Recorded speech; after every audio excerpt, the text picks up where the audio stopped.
Alright, let's try to power through these villains just so we can get this over with. The Sovereign, and by extension the Devas, I just don't have a lot to say about. I don't find them that interesting. Because they're kind of set up to be the sort of Digimon equivalent of Yamaki, where instead of a human fearing Digimon and wanting to destroy them, it's, you know, a Digimon fearing humans and wanting to destroy them.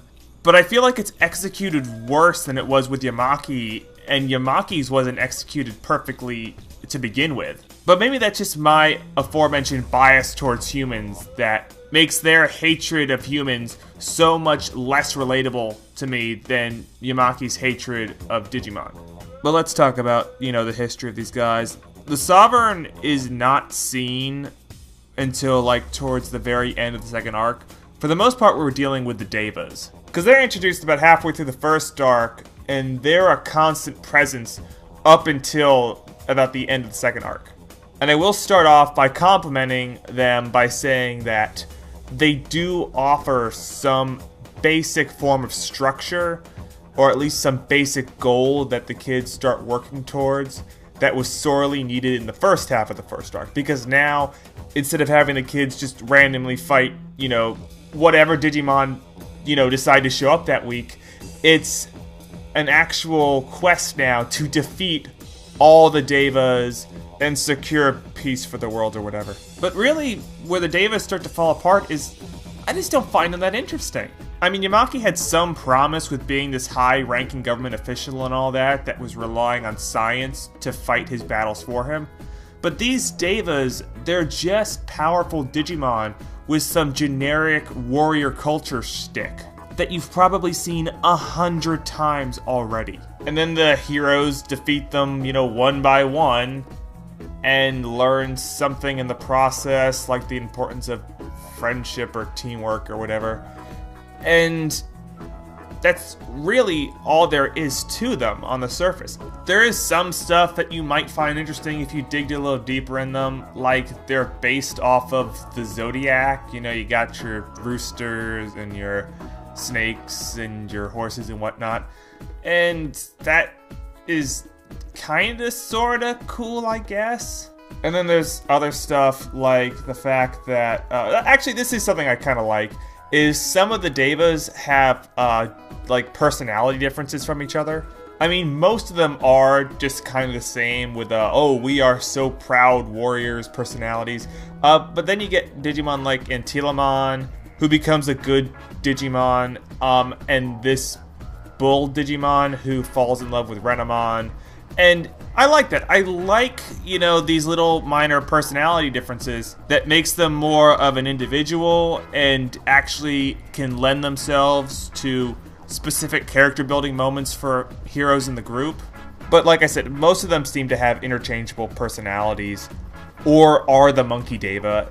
I hate the Monkey Deva. He is probably one of my least favorite characters in the series. I cannot stand him.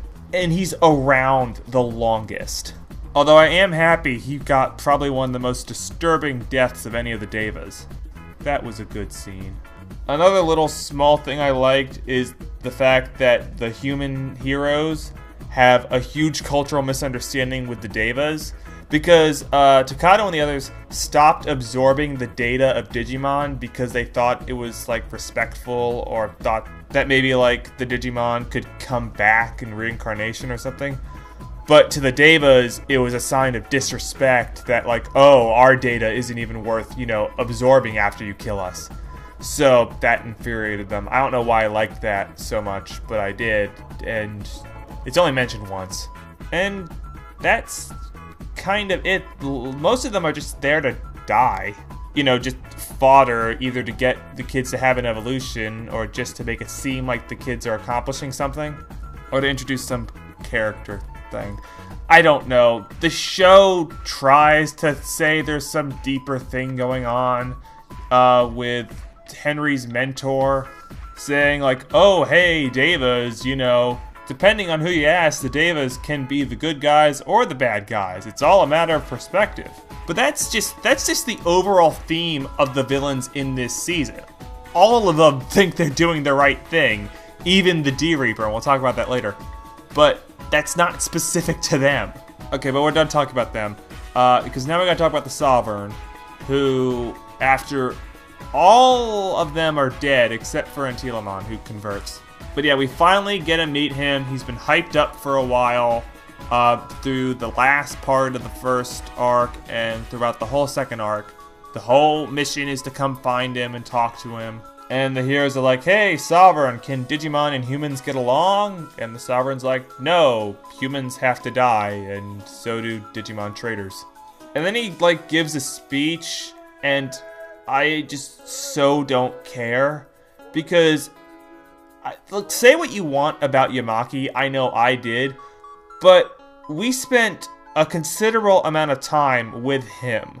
We spent so much of the arc kind of learning about him, kind of learning about Hypnos, kind of learning about his assistants and the whole, like, environment they work in. And although his goals are very simple, for some reason I feel like that sort of knowledge about everything that he does in his work environment, all that, kind of made it seem more interesting. The Sovereign, though, is just, we've never seen the Sovereign before. This is the first time we're introduced to him. He's had moderate amounts of buildup. Like, I never found myself all that wrapped up in it. I was honestly more interested in Impmon's story than I was with, you know, finding the Sovereign.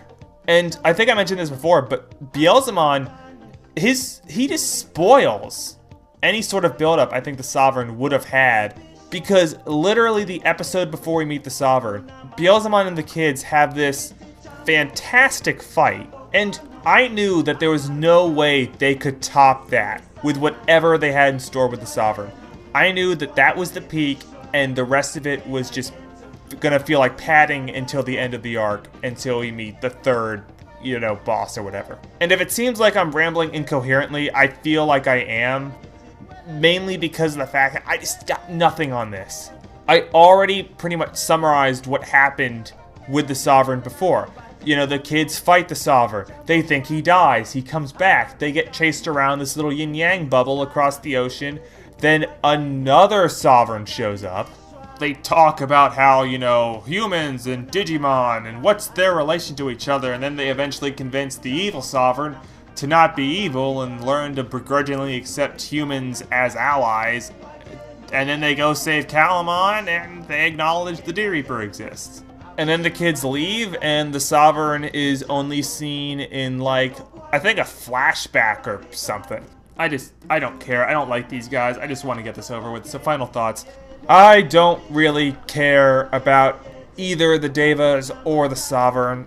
I will say, as far as Digimon villains go, they're not the worst, but they're just not memorable to me. Like, the worst villains are memorable because they're so terrible. These guys have some sort of effort put into them, or at least, like, trying to connect them to Yamaki and trying to give them some sort of justification for why they're going around and trying to destroy humanity. But I just think it completely fails for making me, like, try to feel some sympathy for them, because on top of the fact that we don't spend a whole lot of time with the Devas, like, as a individual character, or the Sovereign, humans in this season just don't seem that intimidating. Like, Digimon on their own seem intimidating. They've got all sorts of, like, attacks and magic powers, and they're, like, invincible almost. And humans are just, like, little squishy, pudgy things. I mean, 2 Digimon took out an entire shopping center full of humans, but 20 cops couldn't bring down Impmon. And Yamaki's shown to be heavily incompetent, and he's the main threat that, you know, Digimon would fear. None of his plans work or are easily disrupted. So to me, this kind of threat rings hollow. And the Sovereign, the second arc, is just so uninteresting to me. But then again, that is pretty much the second arc. The whole second arc to me, minus the stuff about Beelzemon, is just uninteresting and boring. And that stuff at the end, to me, just kind of felt tacked on and like we didn't need it. It made me wonder if maybe we could have gotten rid of the Sovereign altogether. Just had the Devas be the villains.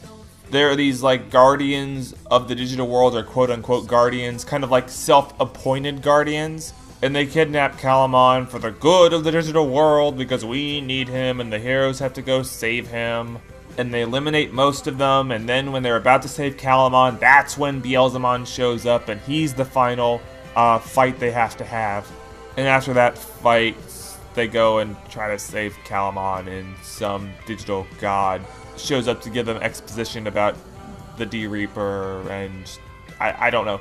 I've just been watching the second arc a lot through editing, and I have just this complete newfound hatred of it. I didn't like it before, but now I just really, really, really don't like it.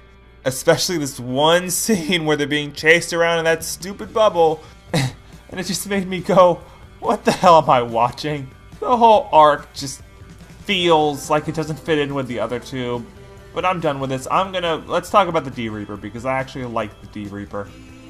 The D-Reaper is our big bad for this season. He is the cause of almost every problem that our heroes are facing.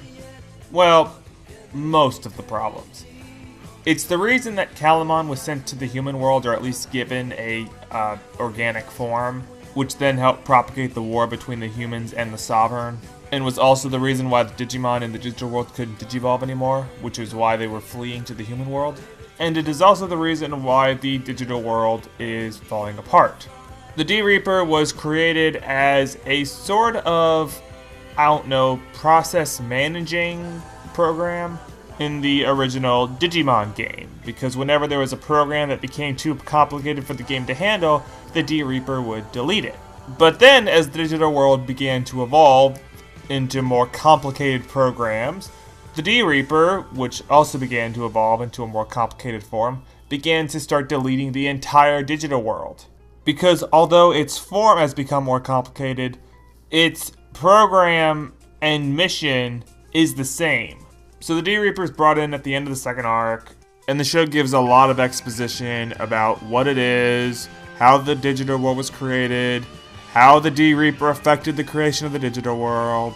I'm not going to go into detail or even explain much about this because it's a little complicated. All I care about is the fact it killed Diginomes, and I'm very happy with that because I hate Diginomes. Which is another reason why I don't like the second arc, because that's where all the stupid Diginomes are. So yeah, D-Reaper destroys parts of the digital world, gets sent away, and then it escapes, and Jerry gets possessed and comes back with the kids to the human world and invades it, essentially, because he can't apparently tell the difference between the human world and the digital world. It just sees the whole thing as one giant complicated program. And the rest of the season is just the kids and their Digimon teaming up with the adults and the scientists to figure out a way to fight it. And I really like this part of the third arc because I just really like the idea of the D-Reaper for some reason. I mean, it's not a particularly overly deep character. It doesn't even have a cool design. It is just a giant blob of goo until later, but still. And it's also pink, and I mean, I know nothing's scarier than pink, but I think the reason why I like it, there are two reasons why. The first one is I actually find it kind of intimidating. The D-Reaper is a giant blob. It has no structure, no sort of weak points that are initially apparent. It is just a giant mound of ever-expanding chaos. And it's not even a Digimon, so you can't even be like, oh, well, it's Mega level, so we'll need to Digivolve to Mega level, then we should be fine. No, this thing is a complete unknown. And most of the season is about just trying to figure out a way to fight it. Because the initial way to fight the D-Reaper was to destroy its little sentinel things, but that doesn't appear to be doing any meaningful damage. And that, mixed with some other scenes, I feel give the D-Reaper this kind of sense of, like, hopelessness and invincibility. Like, what's the point of even fighting this? It has no weaknesses. And to me, that's what makes it kind of intimidating. And also, it's pretty creepy, because despite having no official physical form, the writers or animators were very creative in giving it these temporary forms.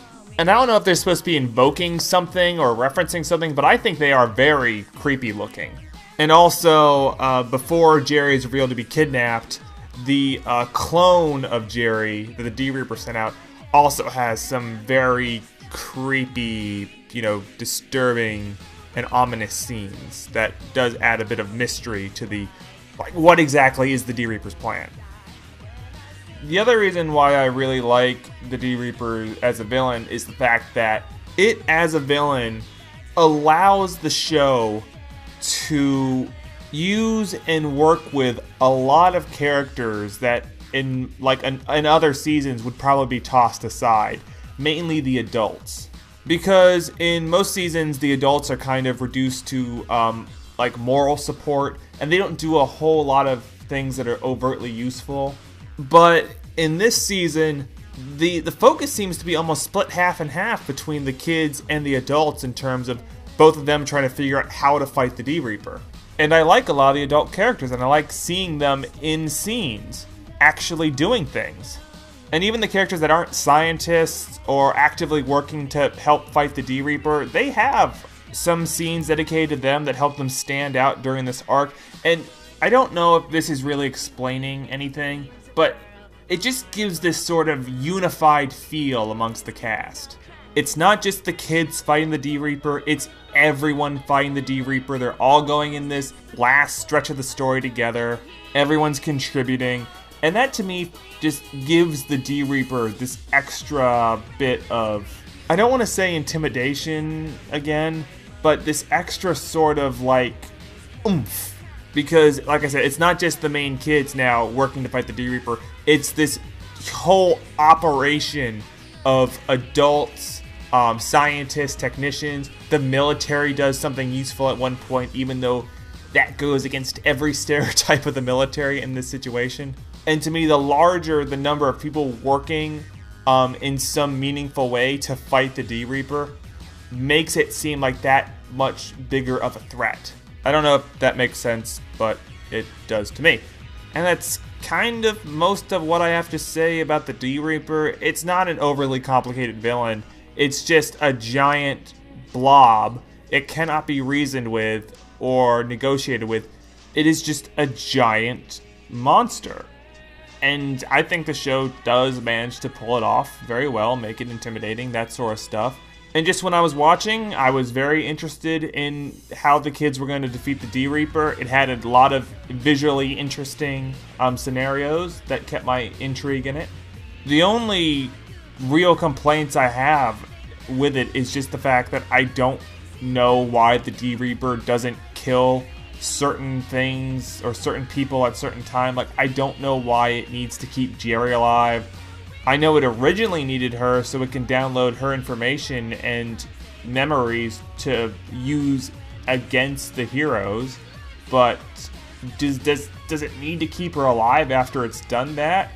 Or does it at least need to keep her depressed? Because that seems like a motivation and goal it's working towards, to just have Jerry constantly suicidally depressed. That comes off to me as the writer saying, okay, the D-Reaper is not supposed to be purposely antagonistic, but we need to make it do something evil.